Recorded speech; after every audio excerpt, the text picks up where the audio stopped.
The Australian Armour and Artillery Museum has been collecting vehicle pieces for restoration projects for 10 years. Sometimes, parts for specific vehicles come bundled with extras, and over time, we started to accumulate quite a few parts for a late-war Jagdpanther. Jagdpanthers were incredibly rare, even during World War II, with only 415 being built in total. And while we had a full side recovered from Königsberg on display, we never thought we would actually find enough to make a complete vehicle. Until one chilly morning, outside of Berlin, construction workers uncovered a long-abandoned Panzer factory. And what was found inside was astonishing.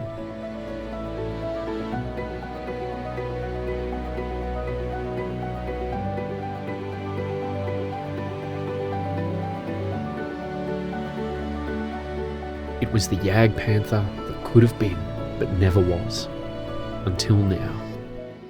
Building this project is Daryl and Jesse, whose combined skills, dedication and hard work would bring together everything we'd managed to acquire to complete the AusArmour Jagdpanther.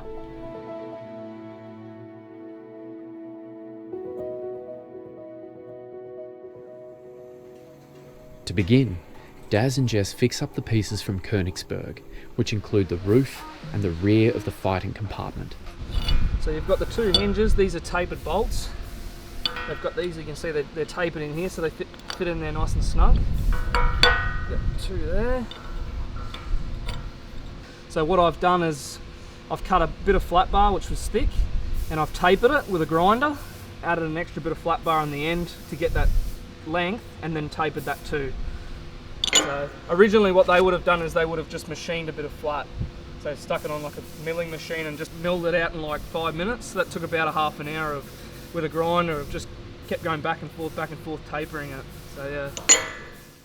Our project manager Daryl has been very busy turning this massive hinge for the rear fighting compartment hatch. But unfortunately, no matter how long we searched, sooner or later we have to manufacture parts, and that's what we had to do with this hinge. Using the holes and the positions of holes that we already had, we're able to remanufacture it. It's a pretty big piece to do in our little workshop. We've got most tools here, but you know, it didn't come out too bad, I don't think. We didn't have an original to see how it was done exactly. So what we've done here, this hinge only goes into this pin to here, and the other one here, so that we can pull it apart and move it off. If we ever come across an old one, we can just bolt it straight on. Basically, we just started with some round stock bar and some flat steel. We turned the hinge knuckle here, and then added pieces to square it off, and then added this big tongue here, welded it and then machined it down.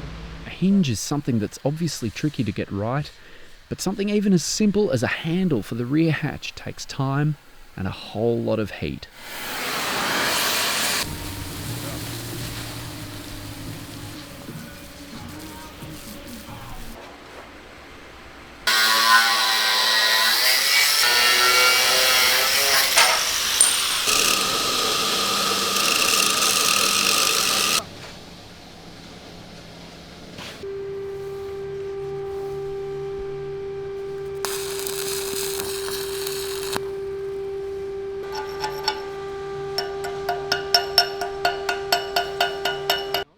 These blocks are part of the hatch locking mechanism, and they're held in place with tapered bolts. We're missing one of these bolts, and we have no idea what sort of condition the others are in. So Jess is going to heat them up red hot and try and recover them. For original parts, it's always worth going the extra mile to try and salvage what we can.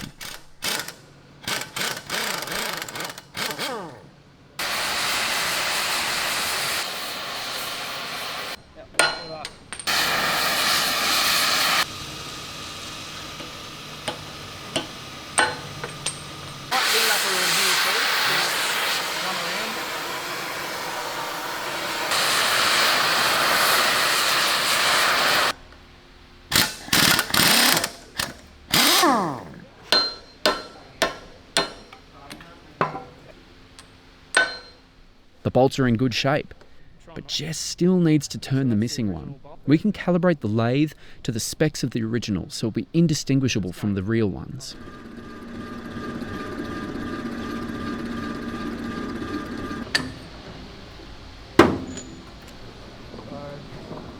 that is our tapered bolt.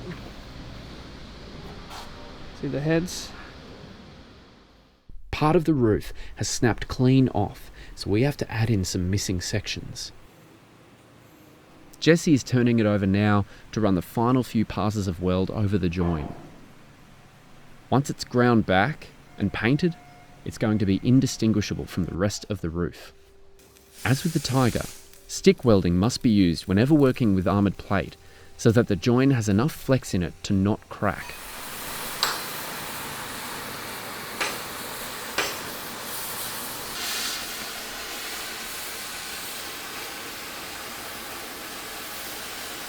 Fabricated edges have to be precisely cut down. For this job, we have a very handy little tool. This is our beetle. It's a plate made. It's pretty much an oxy on like train tracks. Yeah, it does all the work for us pretty much, and it does a really nice, neat cut.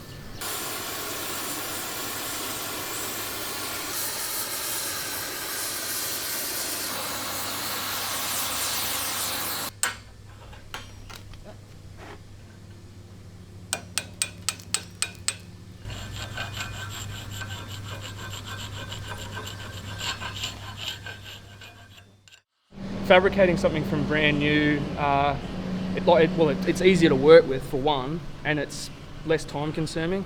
This old stuff, it's all bent.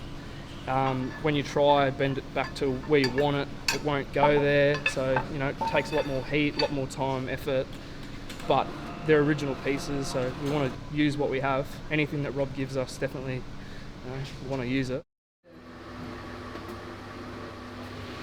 Okay, ready? Yep. I'll throw the kidney in.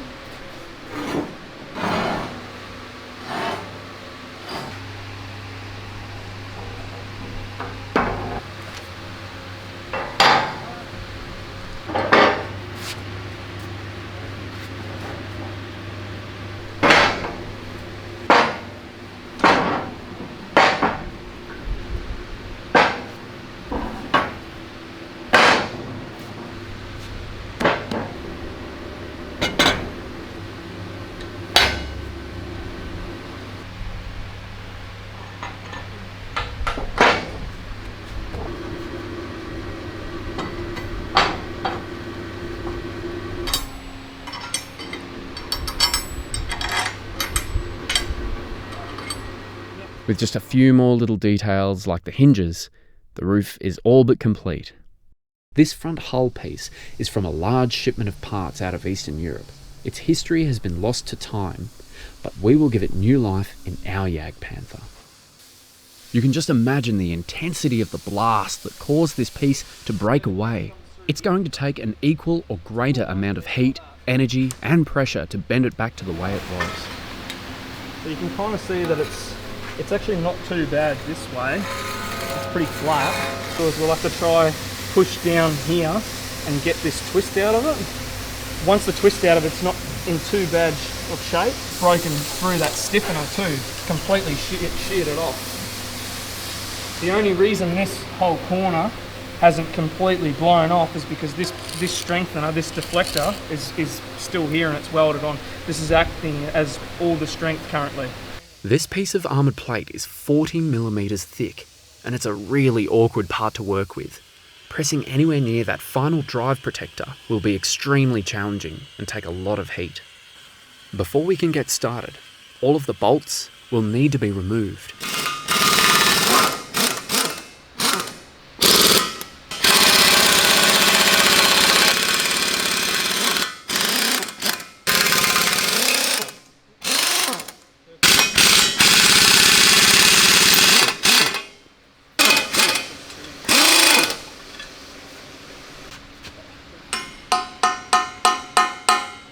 Get a bigger hammer. Okay, that one. Oh.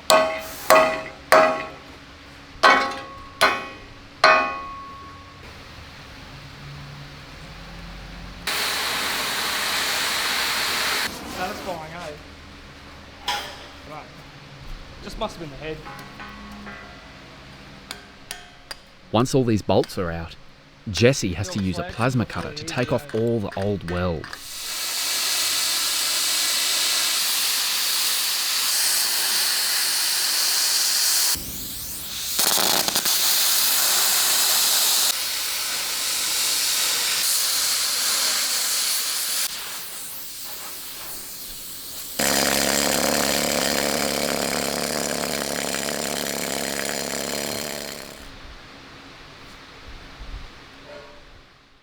Yesterday I started heating it all up and pressing it, but it's still blown out a little bit where the final drive goes. I've had to cut a heap of relief cuts and heat it up bright red and try clamp it in. We're going to try heat it up today and stick it in our big 300 ton press, stand it vertical and push off the ram onto the base of this and see if we can try push it in. If I don't have to cut something, I won't do it, but yeah, sometimes we don't have the choice. It's pretty... As Jesse said, we don't really like cutting into these original pieces. But if it's the difference between using an original part or having to fabricate from new, we will try and make it work no matter what.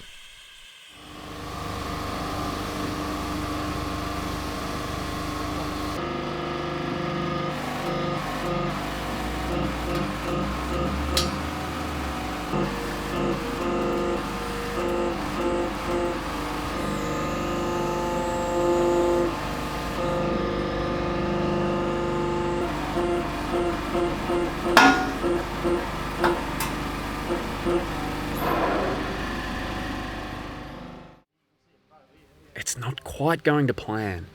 That final drive protector is so strong, it's just springing back any part we press. We won't be able to physically move this piece here. We're going to cut through here where the bend starts. I've put a line through here and we've done some reference points for joining it back together later. So after we've cut it and fixed it up, made it straight, we can put them back together and we know where it's got to go exactly. This piece here is all blown out and broken. There's no way that we can possibly use it. We're going to cut this off, square it up, same along here, cut it off all the way over here too. Just square it all up so we can join another plate straight into it.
It takes a lot of time, but eventually we get it as close to perfect as we reasonably can.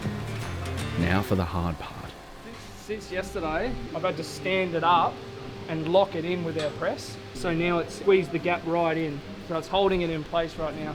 So I'm going to go through and put a few stitches of welds and then we should be able to let the press off and it should hold it all in position and it should be good to weld onto the side now. It is vital to repair this crack properly. If it's just a few millimetres out, it will mean the final drive housing will not fit correctly.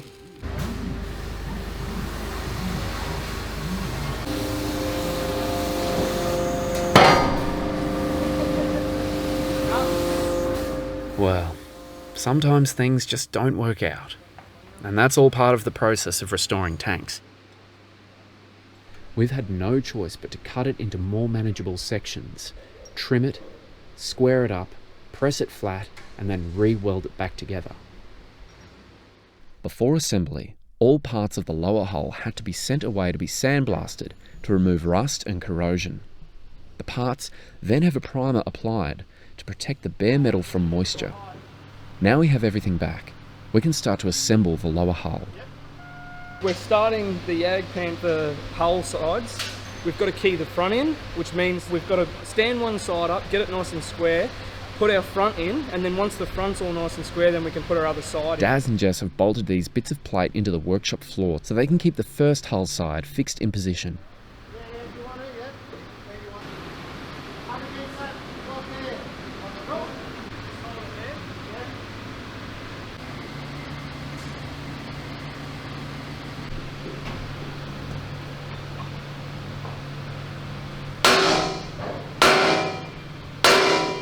With this first side fixed into place, the boys move on to the lower glacis plate. We've got these welded in now, it's nice and square. The next part we'll be putting the front plate in. We've got to line it all up. They'll go in here, on these surfaces in here.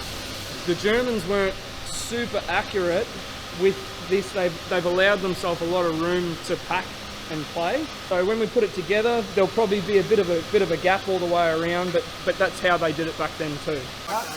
Do you want to put a jack in underneath? Yeah, just push that back a couple of inches. Yeah, do it back that way. Just want to get that jack up there, get him up a bit better. So we're going to come up a bit here, and it's got to be basically flush down to there. So at the moment we're just bringing that front edge up. Jess is onto it now, pumping hard.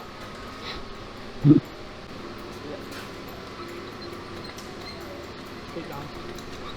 Keep going.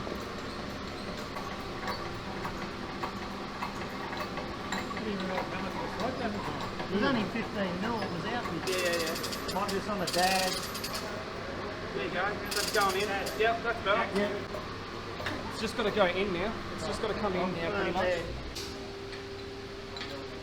And that pulling in. Yeah. That's going in. Yep. Beautiful. Yeah, they're in my toolbox.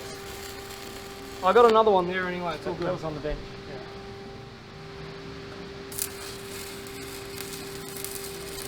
On the bench here.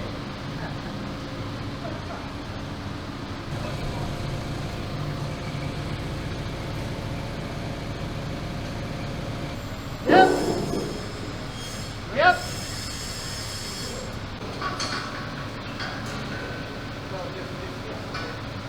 It's going well? Yeah, well, if you plumb down here, you can't come out past here, and it's spot on there. And then you look across here, it's pretty much right there. Just a little bit of final prep, and it should be good.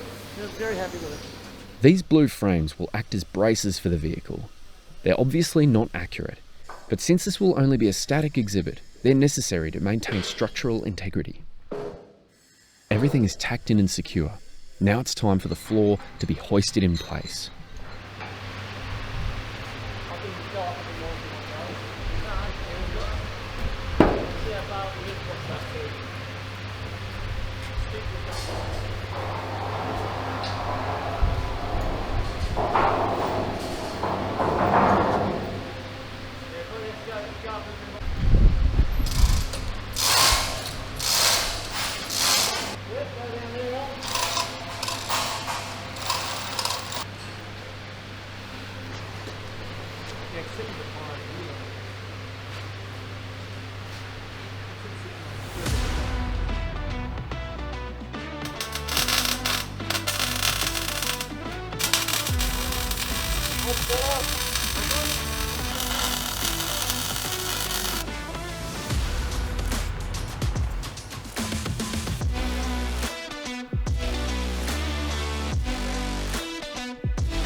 You need a drink of water. Oh, I do. I very much do.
Meanwhile, Daz has been working on the wheel hubs.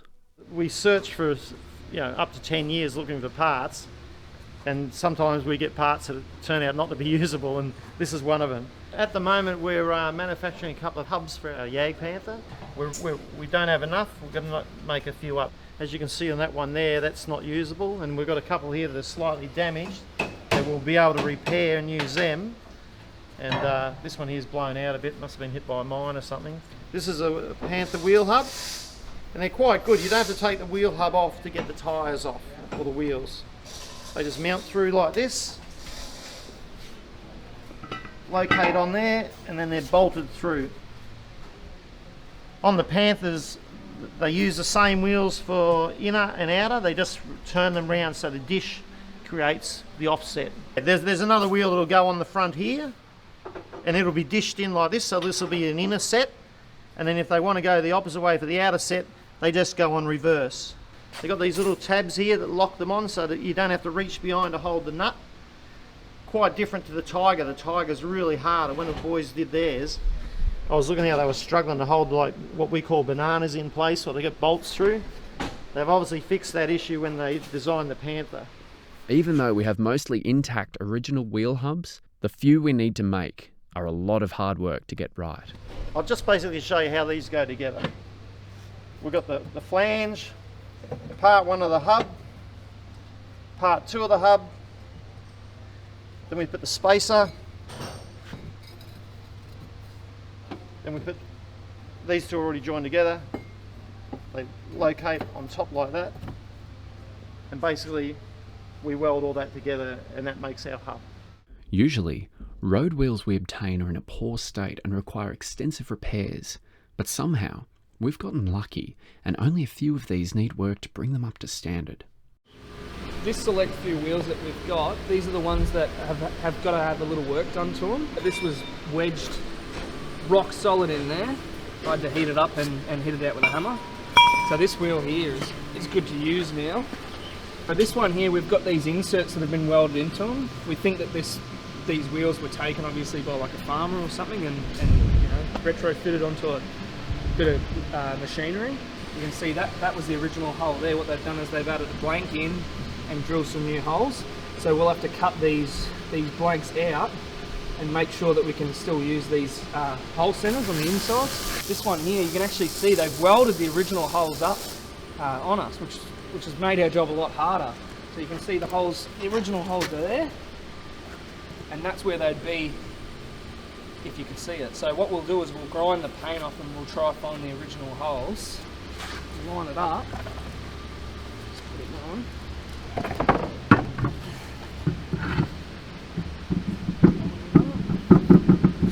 And you can see that the hole centers line up pretty good, and what we'll be able to do is remark our holes in this and drill this and use this again after we've cut these hole centers out. There's only 5 wheels that we have to do a bit of work to.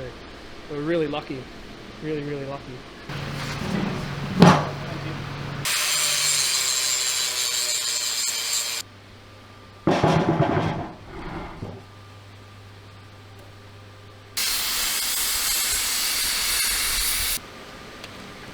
Just spin around with me.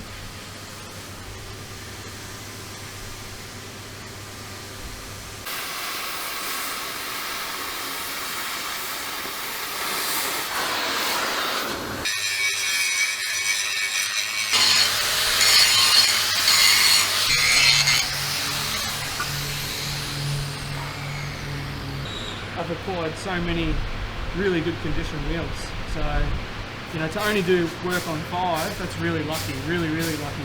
It's amazing that something so simple can take so much time and energy. The factories that made tanks in World War II had huge rotisseries that could clamp and rotate entire vehicles. The rear plate actually sticks up so high that to have it flipped upside down would have made it much more dangerous for us to handle and for Jesse to weld. It does mean that this side plate had to be cut, but we reasoned that we could make that join seamless and it would mostly be hidden away by the wheels. I'm sure we'll get a lot of suggestions on how we could have done it, but this was the way that we went about it and it worked.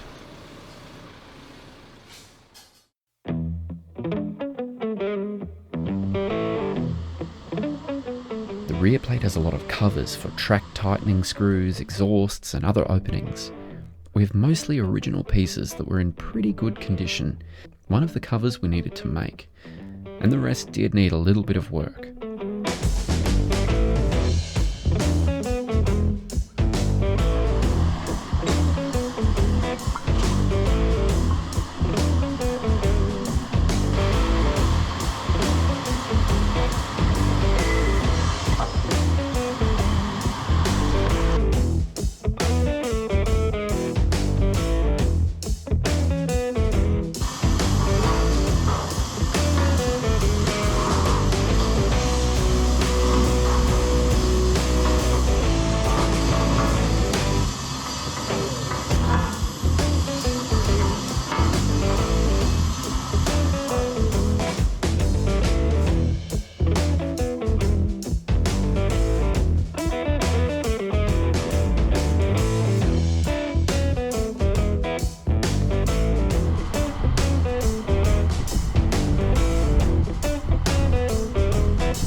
It's really starting to take shape now. We received this side in several pieces which we had to repair. A lot of people have asked if we're going to fill in the pitting. If we give it a smooth finish, yes, it would look brand new, but all of that history would be covered over. This plate has gone through a 77-year journey, and we believe it adds real character to the whole exhibit with its pitting there for all the world to see. As it's off a vehicle that actually saw service during World War II, any parts that came off vehicles that saw service are incredibly rare. We decided to preserve the original key as we didn't want to damage the piece any more than what we had to. There will be more than enough weld joining everything to hold the vehicle together.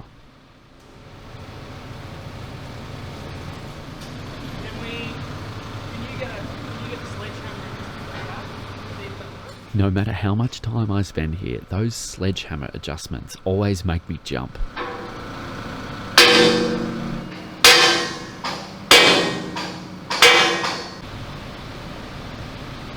Well, what we have here is not a new old stock plate.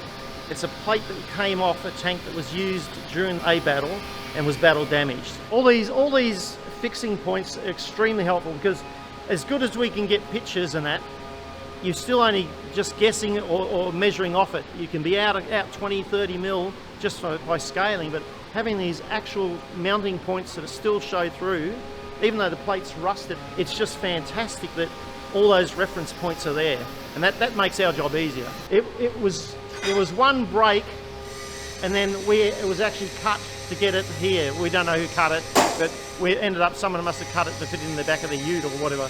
What we have up here is a real strange feature of this side plate. Looks like a round's come through from the other side, and then it looks like something's been shoved back in the hole to repair it, but we just can't work it out. Wouldn't be just range damage?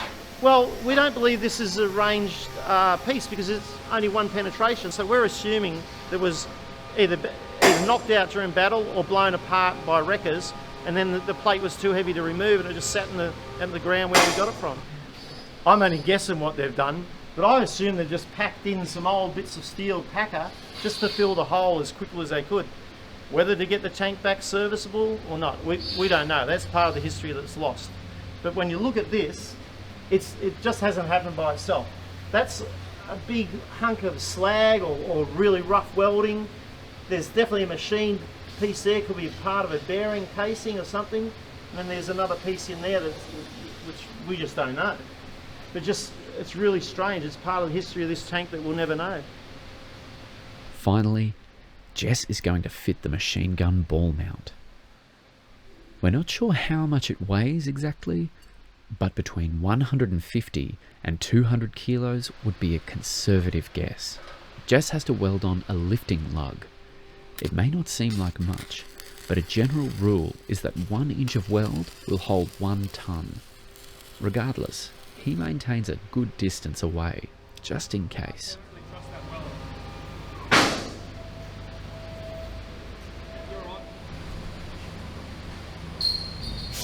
Yep, keep going. Keep tilting forward.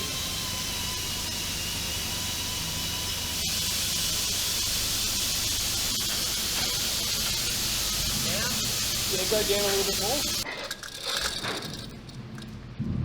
Yep. Come on, a little bit more. A little bit more. Oh, stop there, Rod. It looks pretty close. Looks pretty close to where it needs to be now.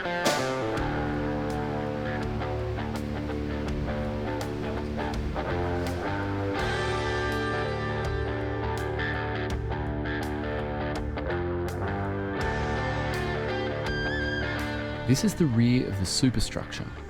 Once again, it's great to have an original piece like this in such excellent condition, but it still needs a little bit of the old material trimmed off.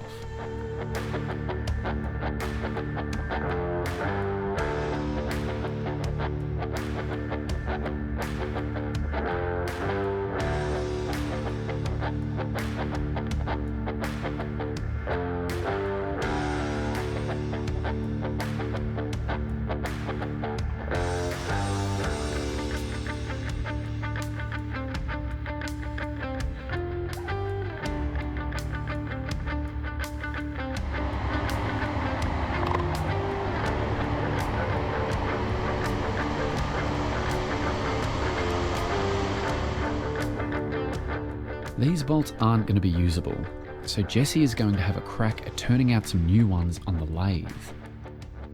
He hasn't been using the lathe for very long, but with some great tutors on hand like Glenn and Daryl, Jesse is skilling up nicely.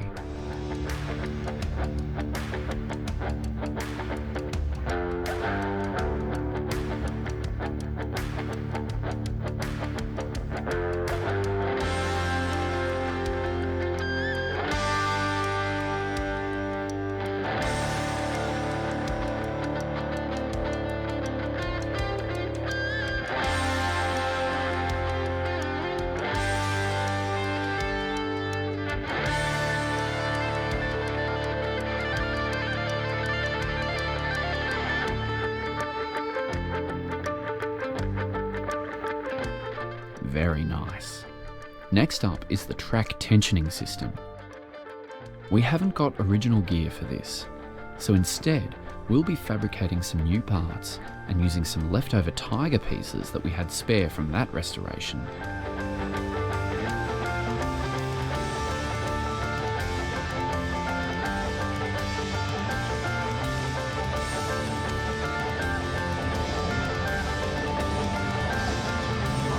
Even though this exhibit is not a runner, it would be impossible to fit the track properly without being able to tighten it. It's time to fit the rear of the superstructure. German tank factories had huge machines that could clamp and rotate partially completed vehicles, which made it a lot easier to fit and weld these heavy plates in. For us, it's a little bit trickier. After just a few minor adjustments with the sledgehammer, the rear plate slides into place. German factory workers would have had large, specially made welding electrodes that could join plates like these in one pass. But for a workshop at our scale, we have to start with a root run of the stick welder and finish it with a few cosmetic passes with the MIG. This is a fantastic set of engine covers and vents, but before we can fit them, Jess has to make the supporting frames. Jesse spent a lot of time making these frames, and now he's prepping them for priming.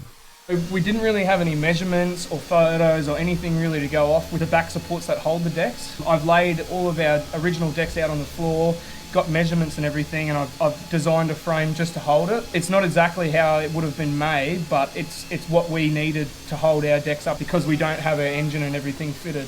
But if we were to fit an engine and that it would go straight in. These original blocks and everything, we've left them exactly how they were. They've just had like little bits like taken off. You can see this here, it's missing the rest of the hull. It's just been broken off. But we're going to use all the original hulls and everything that were there, and yeah, we haven't touched the blocks where they were. You can actually see where the blocks have slightly started to lift off. Same with this one over here. You can see it's actually ripped off the weld slightly, but it's in the same spot where it was, so we've just left it. There was no need to take them out or anything like that. With the frames primed, it's time to get the decks on.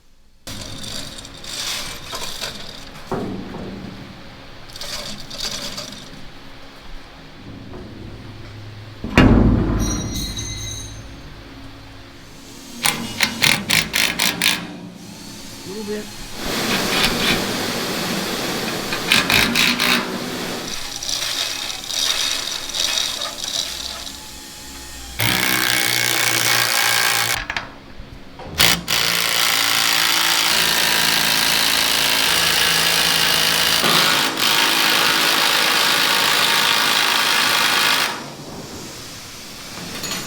This vent has some interesting damage on it, and we're not sure of its origin. That's been done by what we think maybe a farmer or something. Maybe they were just testing when they were oxy-cutting. But you can also see that these have all been oxy-cut all the way around there too. We're not 100% sure, unless someone's seen something similar to that before. But yeah, it's just a very rough oxy-cut or something like that. Gouged yeah, it's into just it. Gouged right out. So yeah, it's very weird.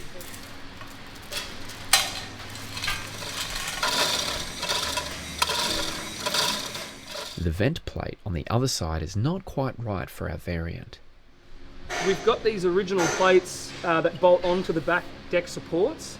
These are what we think are early covers, but this is definitely a late vent. It's the only vent that we have, so and we're doing a late Jagdpanther variant. So yeah, this isn't correct, but it's what we've been supplied with. Originally there's like a little mesh frame and it goes in here, so we're going to have to bend all these apart and make a new mesh frame to go in there.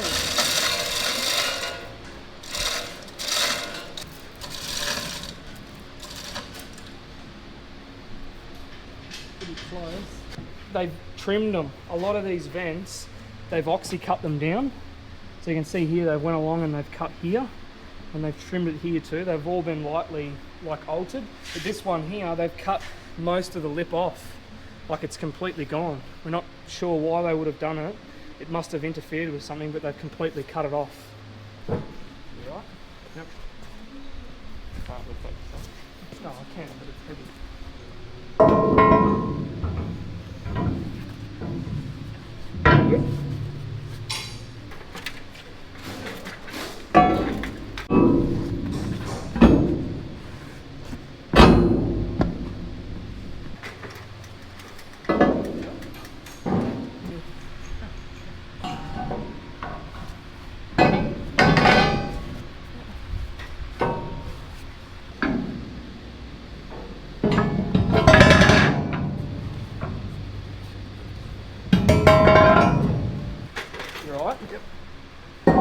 Lucky bows.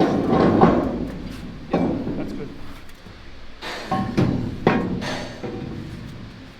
Can you, on my bench, there's some 18-inch bolts I made. Can you just grab them quickly?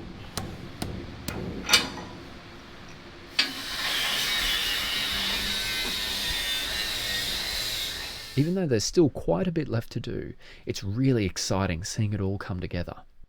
Over the 5 years we were searching for parts, the museum managed to acquire a set of Jagdpanther Schürzen. Schürzen, or aprons, are thin armour plates that are mounted on the outside of a tank that help protect it against armour-piercing projectiles, causing them to detonate prematurely or to throw off their flight path. That was the theory anyway, but in a forest or close street in a town or village, they could get caught and ripped off very easily. Jess has a lot of pressing work to do. First, he marks out with chalk all the bulges and bends. Luckily, these parts are thin enough to cold press.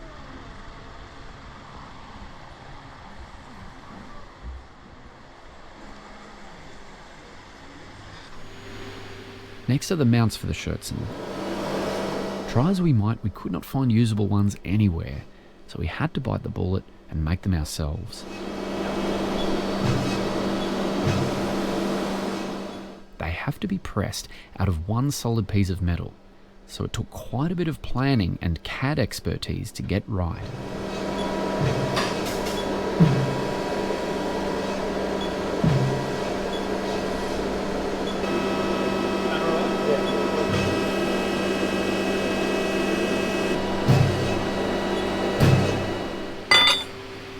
Yeah, that's where the original was. We've had to grind off the weld so we can put the new one on.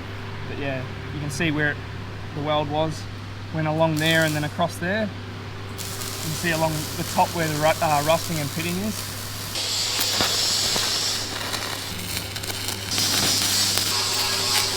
It's pretty close.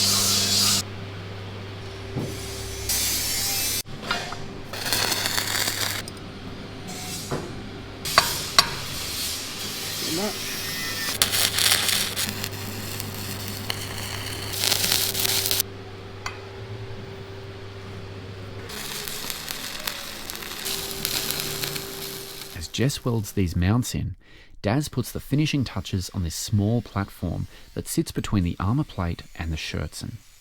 There isn't much detail to be found on these, but luckily on his last trip to Bovington, Daz managed to get in a bit of measuring, with their permission of course. Yeah, 2 panels, a metre, and 760.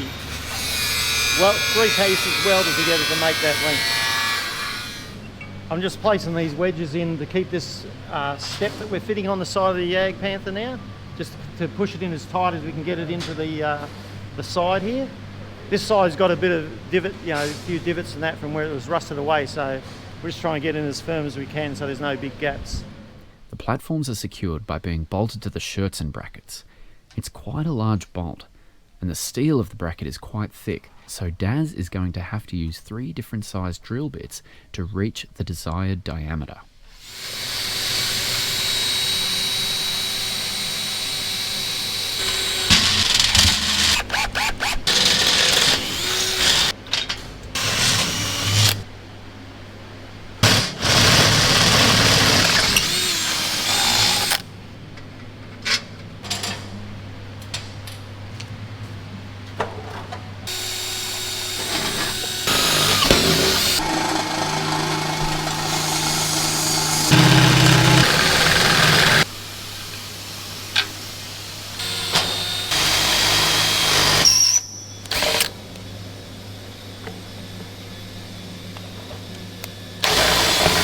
When we were marking out the spaces, we didn't quite understand how the shirts went together. We didn't realise that one went on and you had to pull it forward to get it on. And our spaces are working out wrong. We had the marks on the tank here, but it didn't work for the spaces on the shirtson, the original shirtson size. And so we worked out that they grew by 20 mil, different to the hole sizes on the shirtson size. So it's one of those things we didn't know until we came across it, and then we had to nut it out and work out what was going on.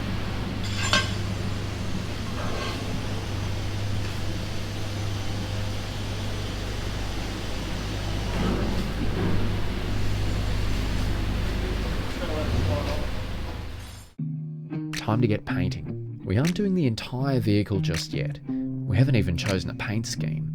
Jesse's only applying a coat of Dunkelgelb to the underside of the superstructure and hull, because it will be a lot easier than doing it after the swing arms are fitted.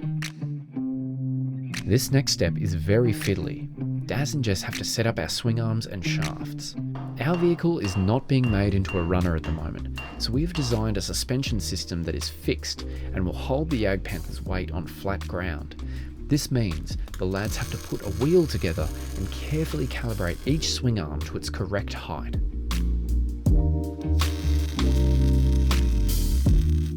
Because of the amount of weight on it and there's no torsion bars inside, what we've done is we've made our own swing arms and we've put a flat spot on them.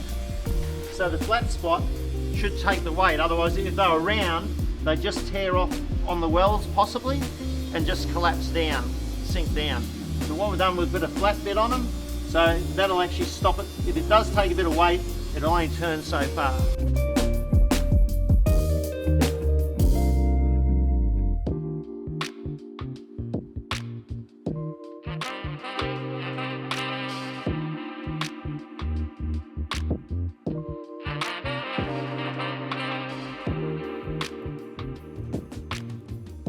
Since fitting off the swing arms and hubs, Daz and Jess have spent the last few weeks putting the finishing touches on the Jagdpanther.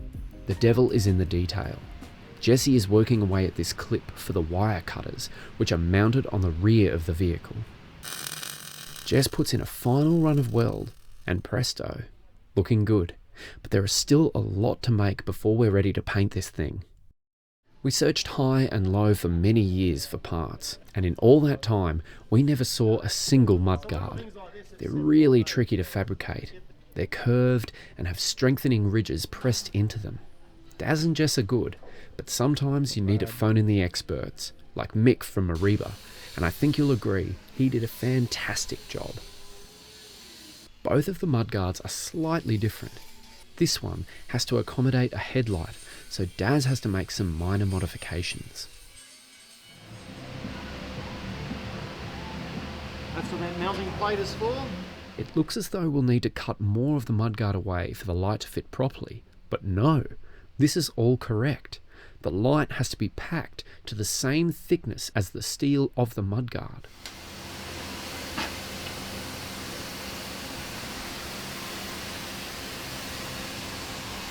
You're going to put washers or shims under there? When we go to do the final fit, I may just make a like a gasket out of about a 2mm gasket material, just to lift it up off it. Because as you can see, it's not having a real one to compare with it. That actually pushes down onto the mudguard to help hold it in place. But it's also going to mean it's on a very slight angle. So I'll end up putting a gasket underneath it just to even it up. Jagdpanthers are even rarer than tiger tanks, so finding any parts is a real miracle, especially parts made out of thin sheet metal. We did manage to find a stowage bin, but... Why aren't we using this one as an original, Daz? We did think to use it originally, but then we had second thoughts and thought, yeah, it's just not worth the effort. But we use this to get two really good ones made. Beautiful, they've come up beautifully when you look at them. The guy that did it, true craftsmanship. Couple bolts there, fixes them. Where we go there, Jack?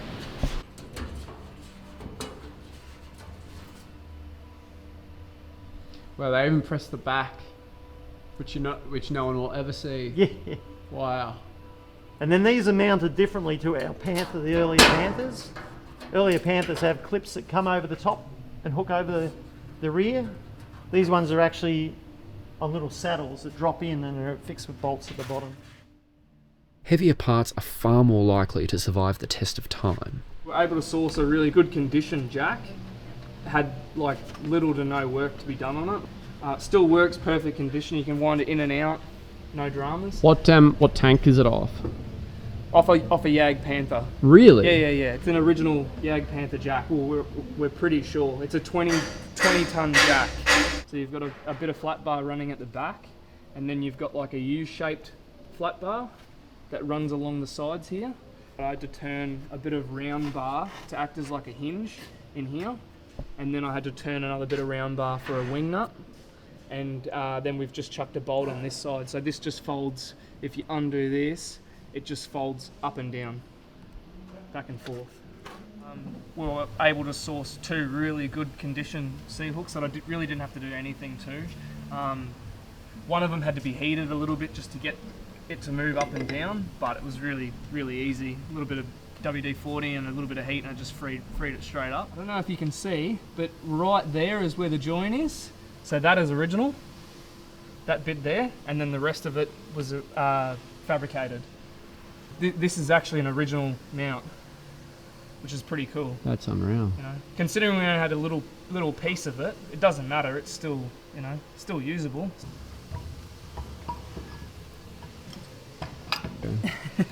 Well, that's it there, pretty much. Just got to go down a little bit more. So we've got a light on the back here that we're able to source. This is an original light that's been reconditioned. We also have an original mount that I was able to straighten and fix a little bit. All I've had to do was just bend a little bit of flat plate on the back. Later on we'll get an electrical lead and actually mount it. They call it an electrical penetrator. The lead runs up and through here and then into the back of the hull. The rear is cracking along nicely. Jess has done really well in combining the old and the new, but one detail is really setting it off. We had these nice original armoured exhaust covers. That's where the actual exhaust pipe comes out from the motor. So they've armoured it in case they get shot from behind so they don't penetrate inside the hull. We've just had to find stuff that looks similar and convert it. These are a couple of pipe fittings, from 100 to 150s. And then just on the lathe, we just turn these other pieces up. There's stainless steel rings to go around here, locking rings. These look like they're a slotted nut. So we've just got the rings that lock them in. In the future, if it becomes a runner, we'll have to remake all this to actually work as a proper exhaust pipe. But what we've done here, just to get it on display and just so people can get an idea of what it looks like, we've had to replicate as close as we could to what the original flame arresters look like. All the different components are all slotted into each other. There's a little bit around here that has a little cutout for each one of these fins. And then in the bottom plate, the same similar thing, there's little cutouts, just like an IKEA fixture. Everything's keyed in. So all I had to do is basically draw it, bend these flanges, bend the ends on the flanges, set it up so that they're all on the right angle going round, and then just tack it all in place. Ready, steady, action!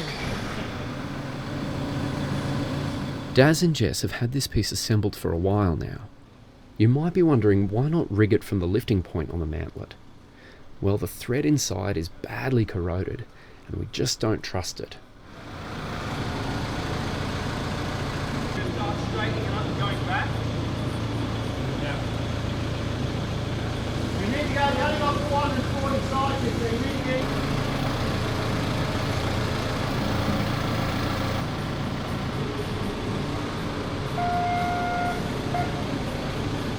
It's tricky to get it in the right spot. We've had to make a support structure to hold the gun, and the tolerances are quite tight.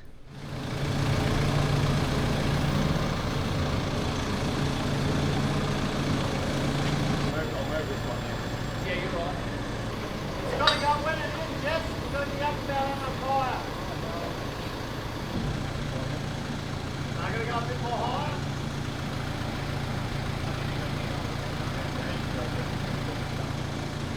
No, these blocks aren't inside the gap. Going up a bit to bring it up and drop it in. You know what I mean?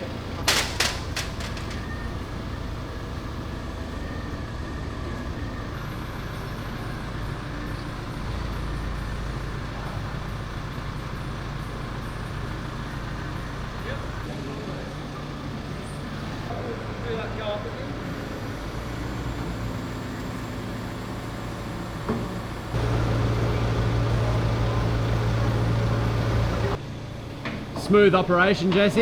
Very smooth operation, of course. It goes in, that's all that matters. There you go, look at that. Didn't even have to move it.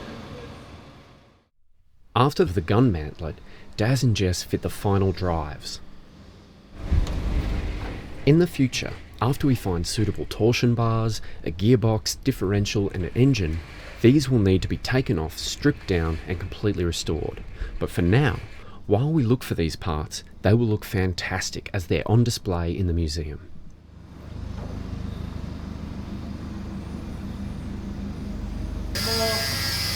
Stop out there.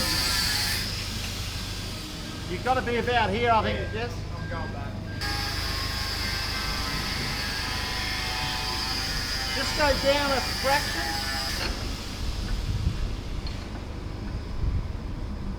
Watch your head. Huh? I think I might. Yeah, I'll take this one.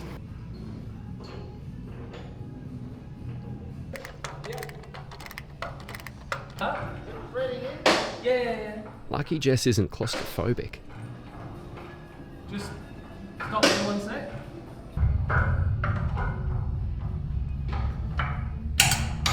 There we go. I think we've got a bit of weight on it. I'll take the weight off now. Next one to the front. Go down a bit. Get it on maybe 2. One will be right. What is the... Yeah. Okay, go down a little bit.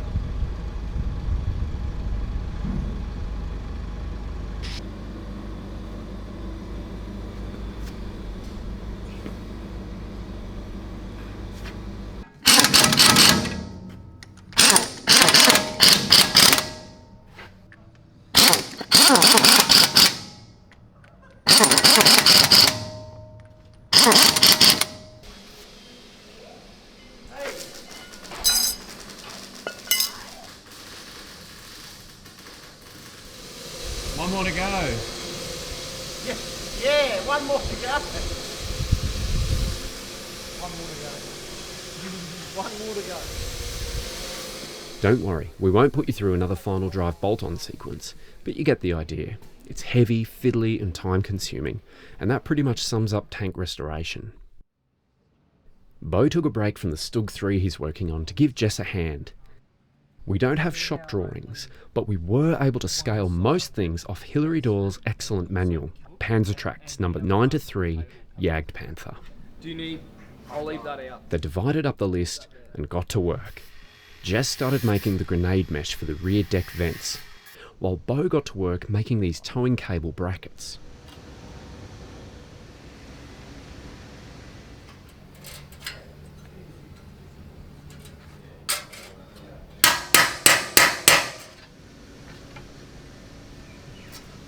Try that again.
That's it, the final bit of welding caught on candid camera.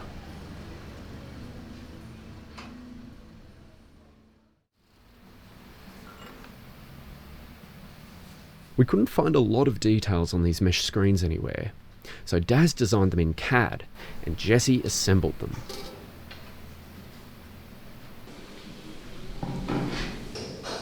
That's better. Alright, that one started. Ready? Yep. Sweet. Glenn charged ahead and made the machine gun for the ball mount. As always, his work is impeccable.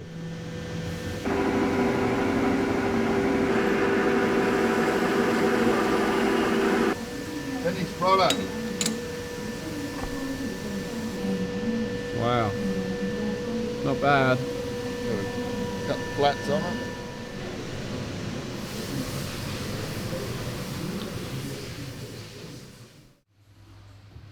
At the 11th hour, the tow cables arrive, so Jesse can finally weld in the holders.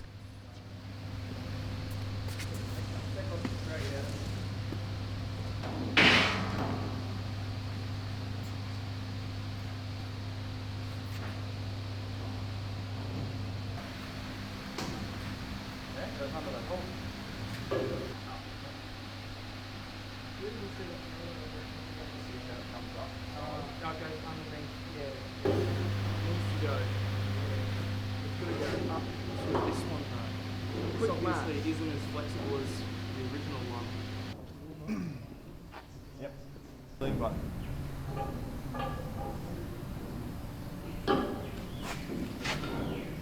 Seems to be a lot tougher than what they would have had. Something like that. That's how it went. That's good. Make it tighter.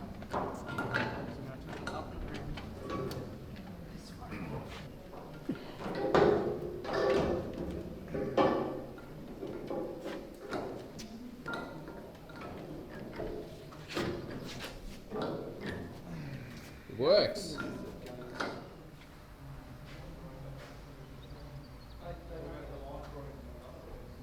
Jesse welds on the holders and that's it. Welding on the Jagdpanther is finally finished.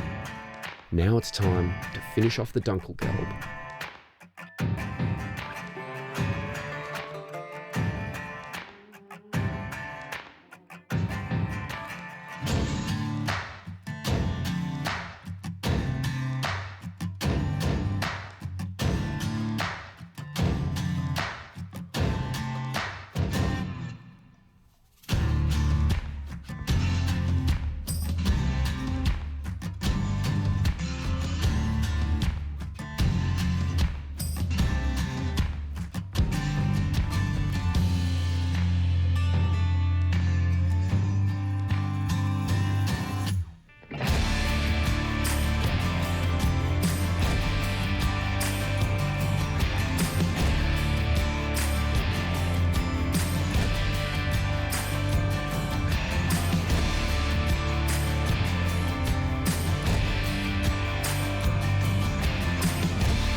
This camo scheme is based off one used on the Eastern Front in March 1945.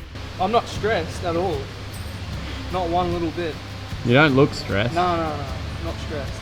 Jesse was totally not stressed because he is very confident with the airbrush and knew that everyone would love the camo that got chosen. Time to gear up and get started.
the Jagdpanther has to be taken to the museum.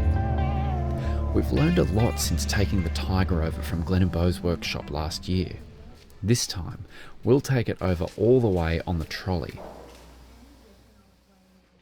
Just so you're aware, this trolley is firmly bolted to the Jagdpanther. This is our old faithful FV434 recovery vehicle. And this is our Leopard recovery vehicle. It's a gorgeous piece of kit.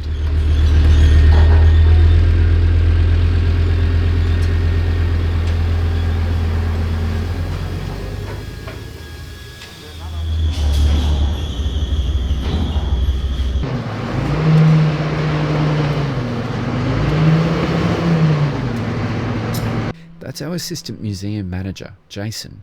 He's a master at directing operations like these.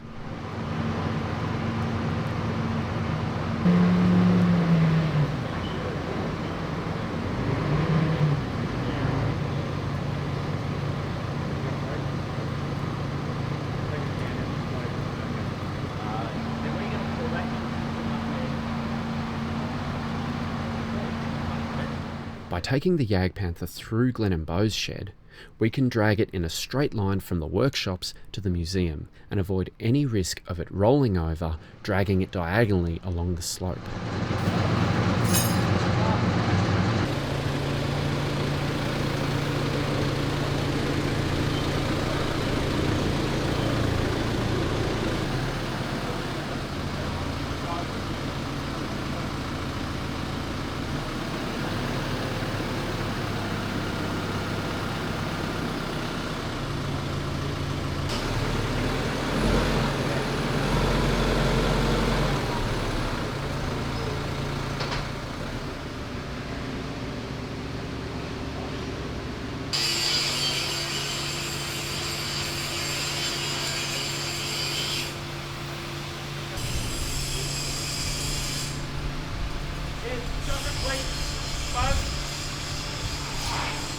We'll swap out the chain for the A-frame.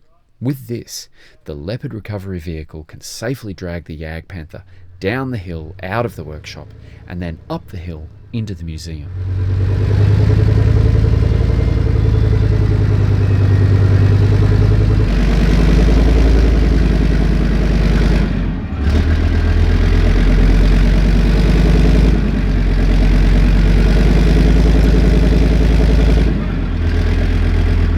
Lottie has a very steady accelerator foot and nerve.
In position, pride of place next to the Tiger One.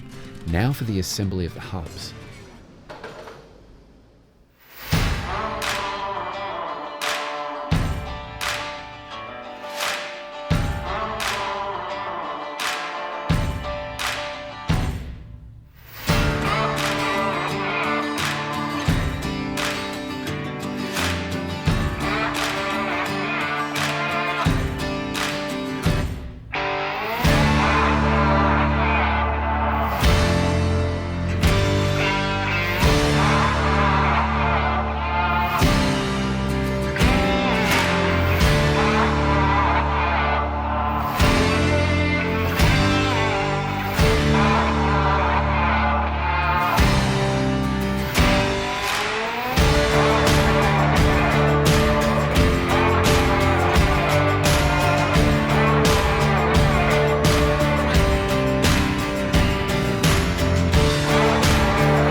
With the wheels on, it's finally time to see the Jagdpanther truly come together.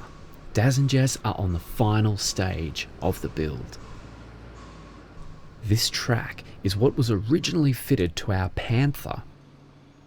It's in too poor a shape to be used on a running vehicle, but it will be perfect for our Jagdpanther as long as it remains a static display. No, it's still on there.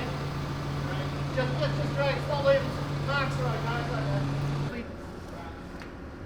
Winning the Christmas present time contest this year. Remember we have to guide it onto these too.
We made the call early on in the build not to dismantle the final drives.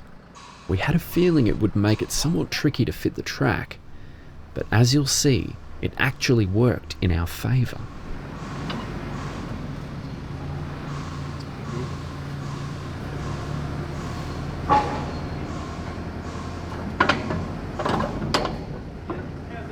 Yep, go down there, Jake. Yep. How's the look at the back? You got any more you want to get?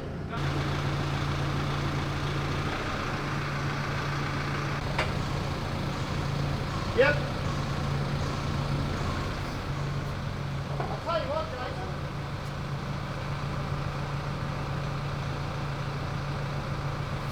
The drive sprocket holds the track as we pull it tight with the forklift, enabling us to carefully join the two sides of the track.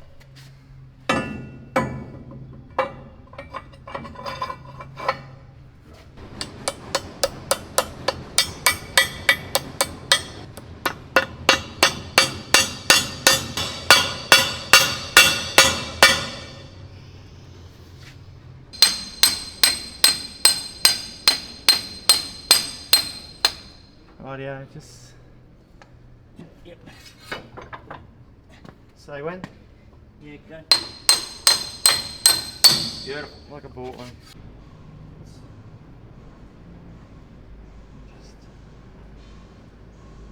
Yep, follow that line, it's perfect actually. Okay. It's just starting to pull now.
Yeah, do it on the bottom one.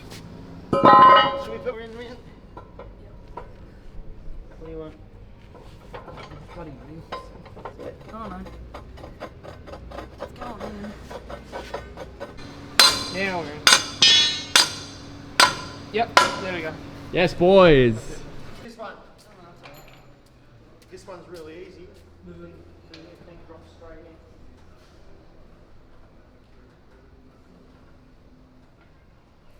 The lads put a bit of tension into it and call it done.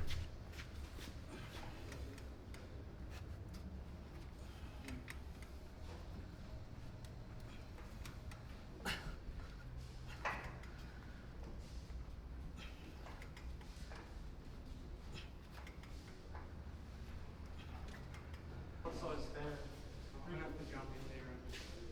Yeah, we use 16, so what size spanner? 87 links per side, just as the manual says.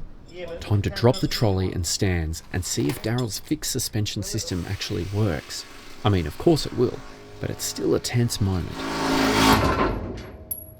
Ow!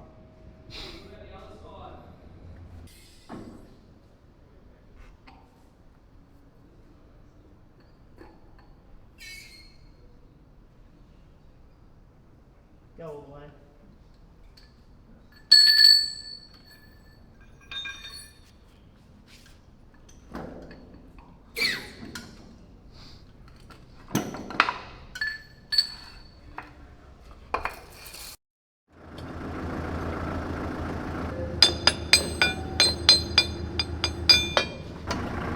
Yep. Beautiful.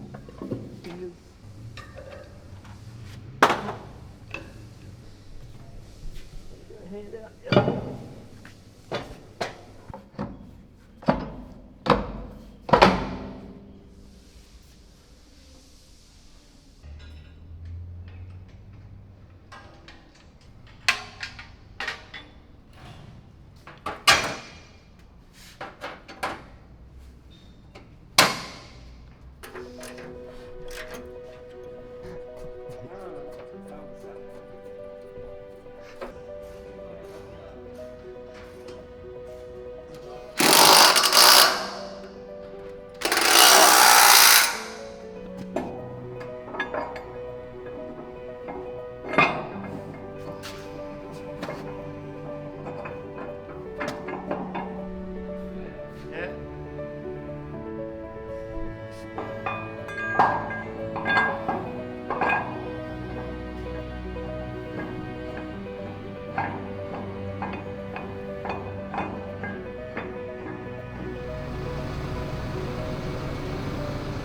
These vehicles are special. They are the result of an entire nation's industry, ingenuity, and drive. And while this particular armoured fighting vehicle was born to a nation hell-bent on conquest, oppression, and devastation, to the individuals that might have fought in it, it represented warmth and safety, fear and fatigue. This Jagdpanther is not a commemoration of a war or an ideology. It is a marvel. It is a feat of engineering and a celebration of the skill and talent of two men, Daryl and Jesse. Two men who in just 345 days turned a neglected pile of scrap metal into an exhibition that countless people will see, reflect on, and wonder at.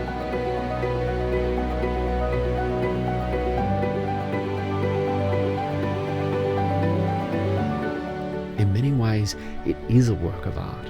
Hundreds, if not thousands of hours of painstaking research, measuring, welding, cutting, milling, pressing, turning, painting and fitting until at long last we can finally behold the fruits of their labour.